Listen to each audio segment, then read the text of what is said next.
பாசிப்பருப்பு உருண்டை செய்ய போறோமா. பாசிப்பருப்பு நல்ல சிவக்க வறுக்க போறோமா. 200 கிராம் பருப்புமா. இதை நல்ல சிவக்க வறுக்க போறோமா.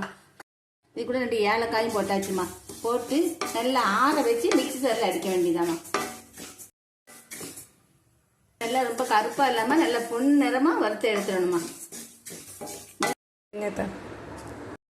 நல்லா வறுத்தாச்சுமா. வறுத்ததை மிக்ஸி ஜாரில் கொட்டி நல்ல மையா அரைக்க போகிறோம். இப்போ பாசிப்பருப்பு நல்ல பவுடர் ஆக்கியாச்சுமா. பாருங்க, இதே அளவு ஜீனி எடுத்துருக்கேம்மா. 200 கிராம் ஜீனி எடுத்துருக்கேன். இது மிக்ஸியில் மையா அரைச்ச வேண்டியதான். பாருங்கம்மா, இப்போ பருப்பு கூட ஜீனி மையா அரைச்சாச்சுமா. அதை தட்டியாச்சுமா.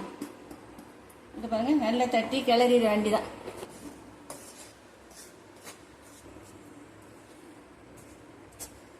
வீட்டில் உருக்க நெய்யுமா. நெய்யை ஊற்றி நல்லா பிசைஞ்சு உருட்டிட வேண்டியதாம்மா.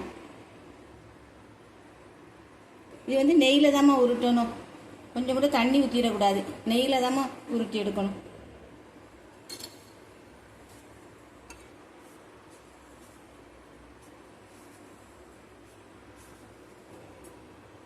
இதை நல்லா ஒன்று போல் கிளறி வச்சுக்கோங்கம்மா. நெய் நல்லா ஊற்றி நல்லா உருட்டி நெய்யிலே உருட்டி எடுத்துடணும். இப்போ பாசிப்பருப்பு உருண்டை ரெடி ஆகிடுமா.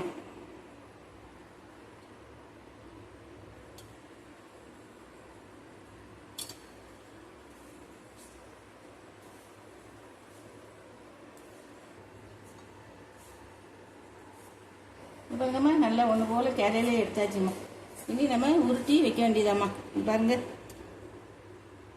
நல்லா பிசைஞ்சாச்சு. பிசைஞ்சதுக்கப்புறம் இதை நம்ம உருண்டை அடிக்க வேண்டியதாம்மா.